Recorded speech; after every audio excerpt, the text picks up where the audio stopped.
Hey, good day. This is the hamster. Alright, I am on my guardian. Alright. And this is going to be a build for raids and maybe fractals. Okay, it works pretty well. Alright, it's going to be the Hammer Guardian DPS setup. This is not a Hammer Guardian tank. That is a totally different setup. Okay, the difference between that and this one is that you have soldier trinkets. That's the only difference between a Hammer Guardian tank and this one. Let's go over armor real quick. Okay, armor is going to be full Marauders, alright, with Scholar Runes. Okay, Scholar Runes. You want to push out that damage, so Marauders and Scholar work hand in hand. Reason why we're taking Marauders over Zerker on this setup is because you have HP. It's about 3,000 HP more than a full Zerker set of armor. The only difference would be about a 10% crit damage and then power of 70 differential, okay, between a Zerker and Marauder set. For Marauder, you get a really nice 3,000 or more HP boost. That'll keep you up more in raids, and you don't really have to worry about a lot of different things, which would one hit a normal 11k HP Guardian. Okay, and the Marauders does have a higher crit chance, about 5% more than the Zerker, which plays on pretty well, giving you 100% crit with the full team. Now the weapons, I'm going to go into weapons. First up is going to be your hammer. Okay, your hammer is going to be a Marauder's hammer. Okay, make sure you have superior singular force and then accuracy. So that's plus 7% crit chance and then plus 5% damage output.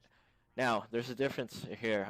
If you're not doing around 12, 14k more damage a second or higher, which this build is already doing, you could replace the force with a superior singular of air. Alright?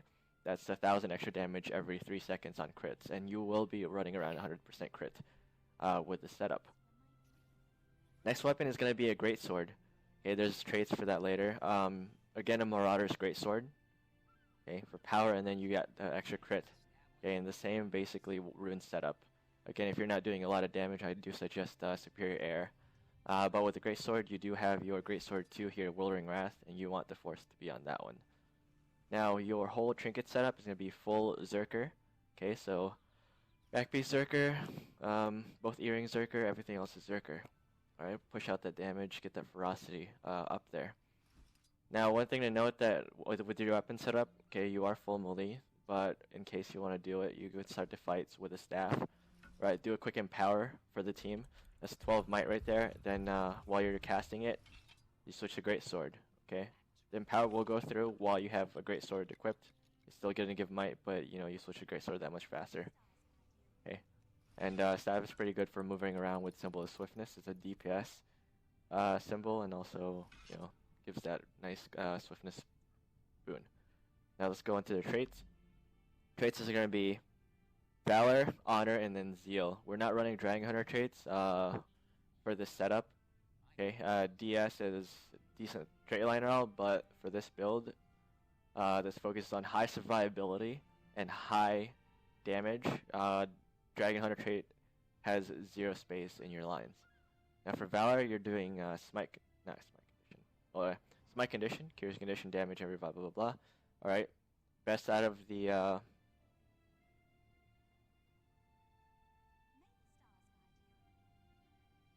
best out of 3 here. You can go ahead and put Strength of the Fallen if you wanted to, either or. Next trait line, okay, you can either go with Communal Defenses or Strength in Numbers. Okay, this Guardian usually is camped out with the tank. Okay, if you have a Chronomancer tank who is running Knights or somewhat a Zerk setup or an NG, okay, which they don't have their own protection for the most part, usually the other tanks, unless you're running a Guardian tank. You want to put Strength in Numbers and or Communal Defenses, either or. Okay, up their toughness a bit. Alright, have them a little bit more toughness than maybe the healer who's running Clerics. I don't know why healers run Clerics, but some do. Alright, make sure the healers are a separate team. Then you got your Altruistic Healing. This is the basically the one trait you want aside from the other elites. Again, this is gonna push in the self-healing. Alright, self-survival.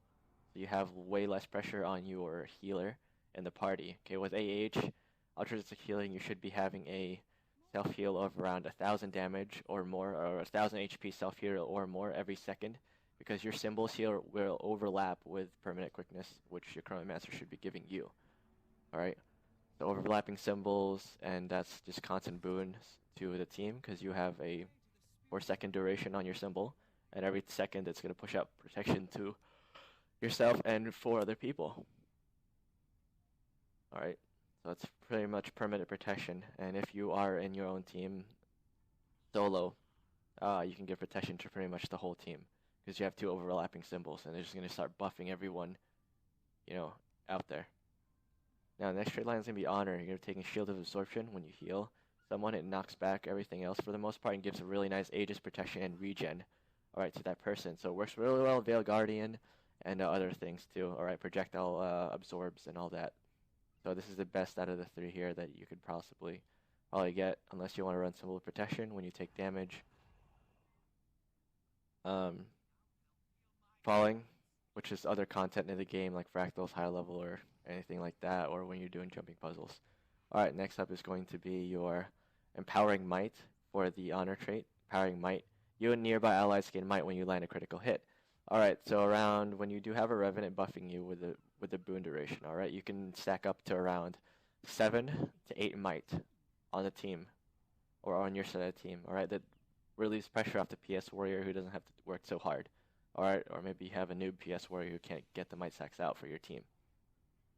Now with Empowering Might also, when you do crit, alright, it has a 1 second internal cooldown. When you do give that Might to 5 people, you're getting around 350 healing, self-healing every second. Alright, so that's extra healing for you. Okay, that adds up. So you're already getting 350 from 1 symbol, and then another 350, it's 700 healing. Now when your symbols do stack up, there's more boons out there, so you're getting around 1050 HP from Empowering Might and Altruistic Healing alone. A second of self-heal. That's a lot of pressure off of your healer. Okay, and it also puts protection on your team, less damage, again, less pressure overall. Okay, so that your team can soak up a few more hits and last a little longer. Now, next one is going to be Rid of Persistence. Symbols last longer, larger, and healing allies. So basically, your symbols are super big and powered up, and they're on steroids. Now, this heal is around 108 HP a second. Do take note of that. You're already getting 1050 HP of self-heal a second. Alright, from 2 symbols being down and your Empowering Might when you're critting. And your symbols do count as crits. So, you're always going to give that Might to the party. Now with this, you're also getting another 108. So that brings your HP to around 1058 healing on yourself. Okay? And the radius is a little bigger, so you're healing the team, protecting them, and you're getting 1000 HP or more per second of self-heal. This basically, you are a DPS face tanker for the most part. Okay.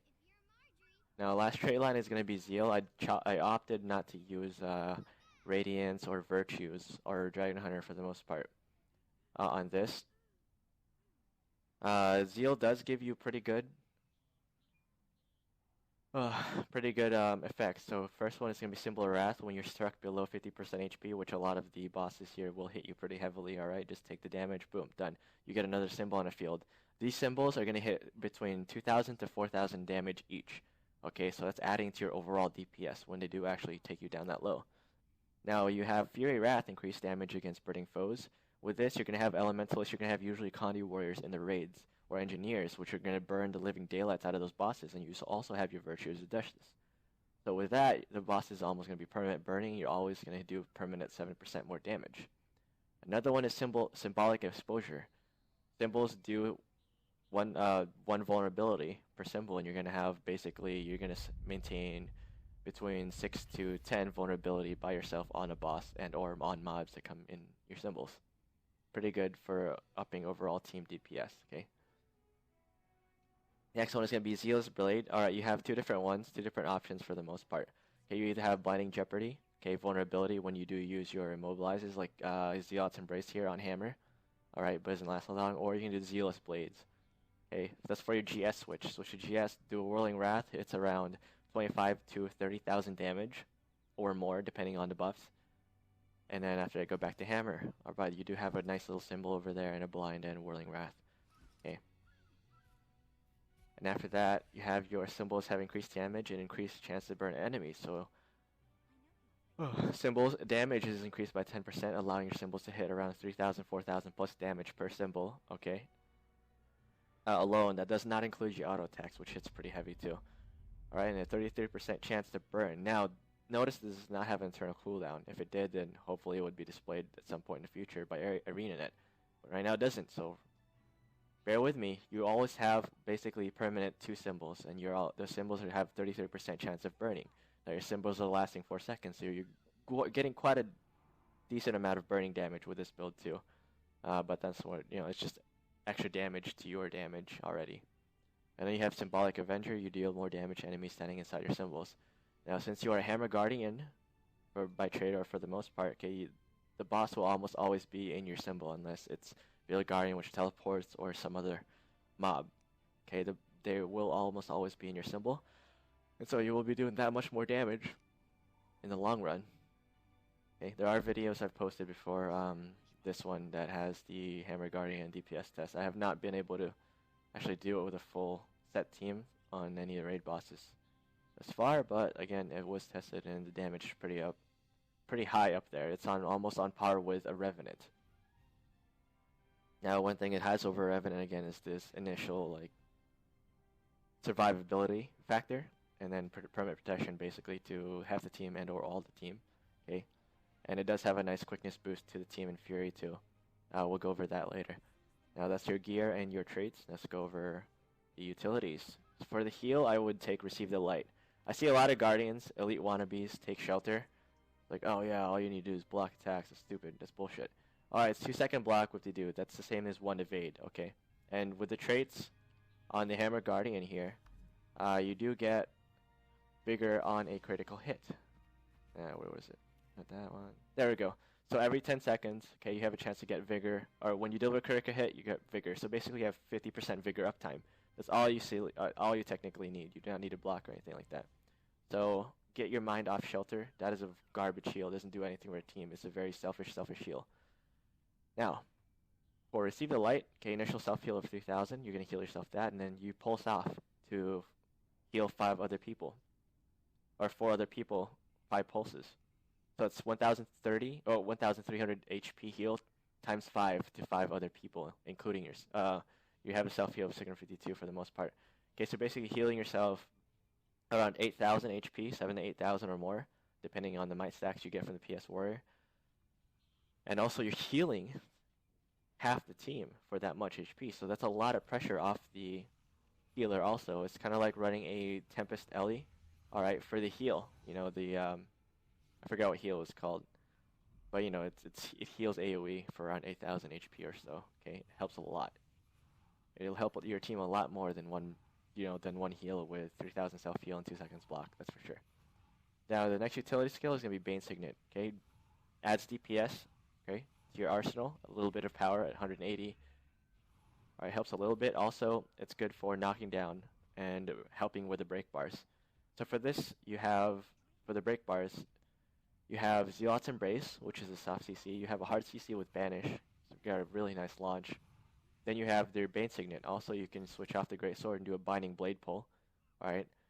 That helps a little bit too with the break bar. Okay, so Bane Signet for DPS and also a break. Now Retreat.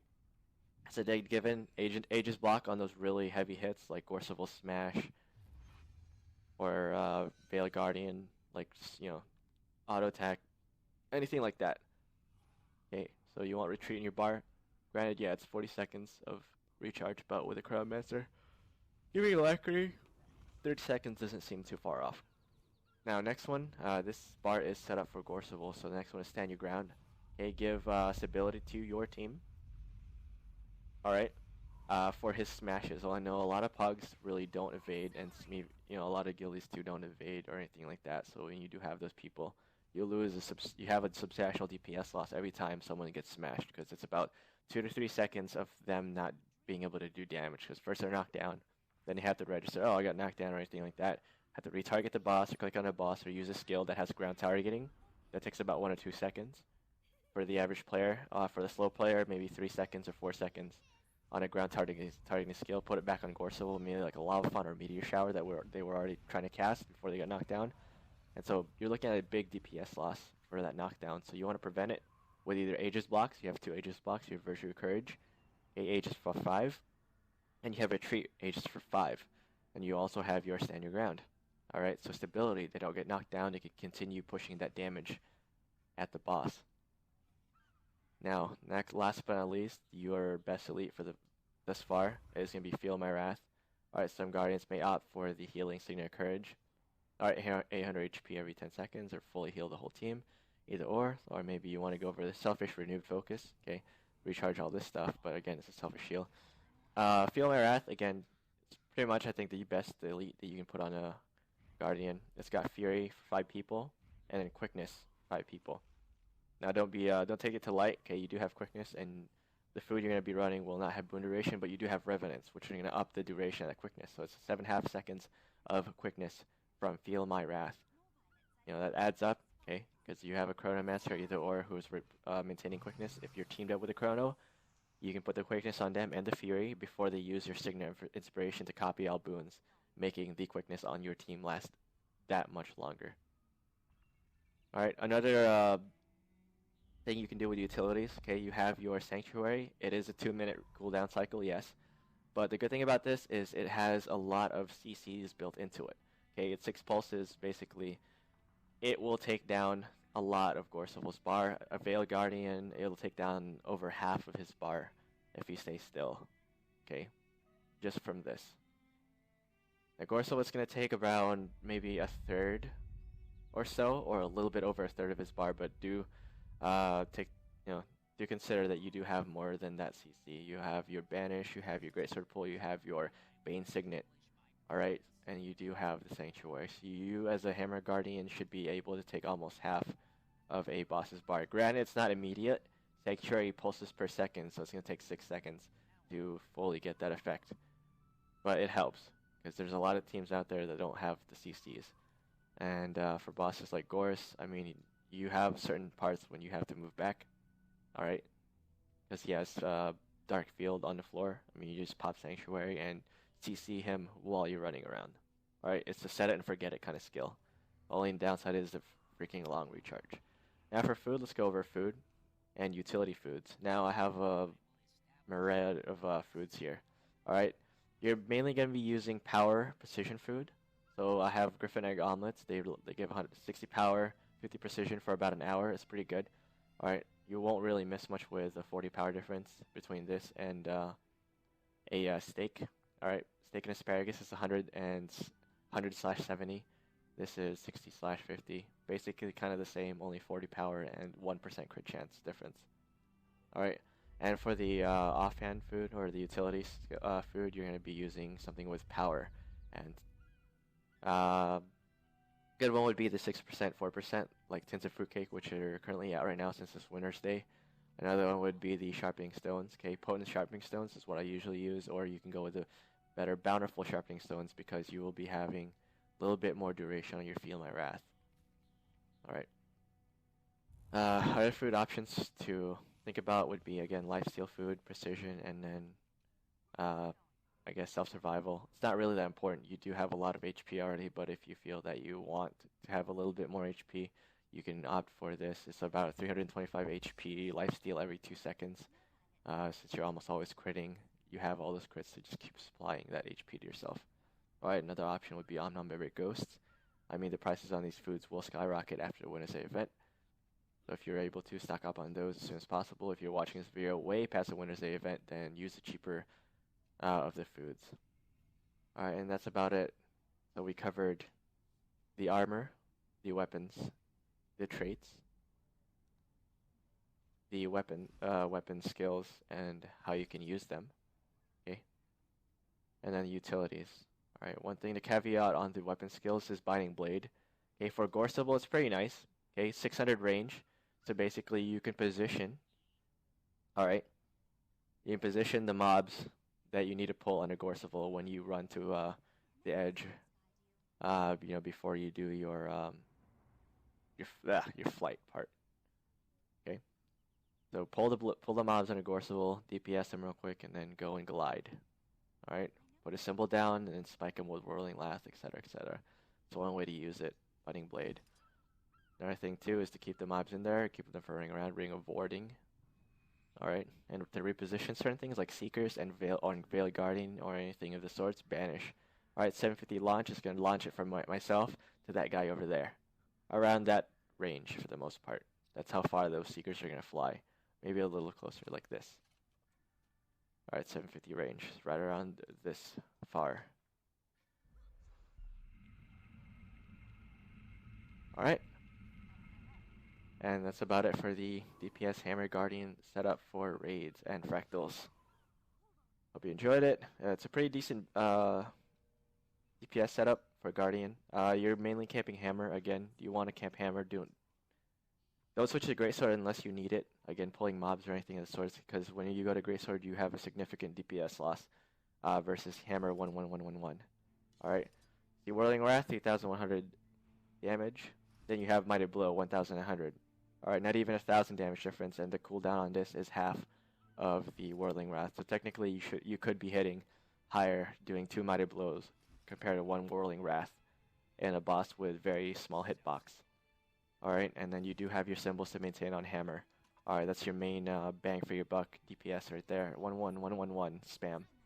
And then just put Mighty Blow up for retaliation to your team and maybe a blast finish or anything like that on a water field.